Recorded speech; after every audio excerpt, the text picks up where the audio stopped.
Guys মোৰ YouTube channel Kankan blog 72 আৰু এতিয়া ৰাতিপুৱা মই শুই উঠিলোঁ আৰু আজিৰ ভিডিঅ'বিলাক দি থাকিম আৰু আপোনালোকে চাই থাকিব। আৰু গাইজ মই এতিয়া শুই উঠিয়ে ব্ৰাছ কৰি আছোঁ।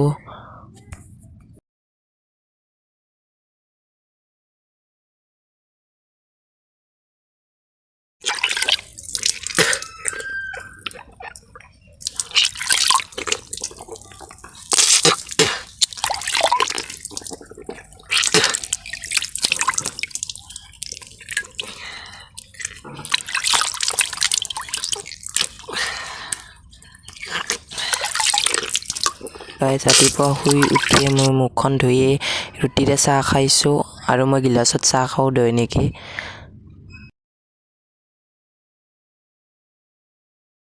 আমাৰ পুতুৱে ৰাতিপুৱা শুই উঠিয়ে খেলিবলৈ ধৰিছে।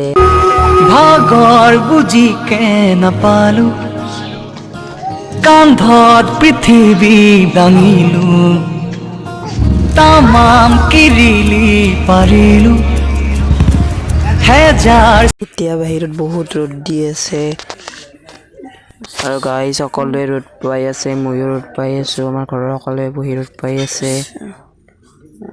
আৰু মই ইয়াতে বহি আছোঁ, ৰ'দ ওলাই যাব পৰা নাই বাহিৰত। মই ৰ'দ পাই আছোঁ ইয়াতে বহি। সেই বুলি কৈ দিয়া পুতু, হাই বুলি কৈ দিয়া। এয়া বেবী খাই ছাগালৰ পোৱালি এটা হৈছে। এতিয়া দুপৰীয়া হ'ল গাইজ, আমাৰ বৌৱে ভাত বনাই আছে।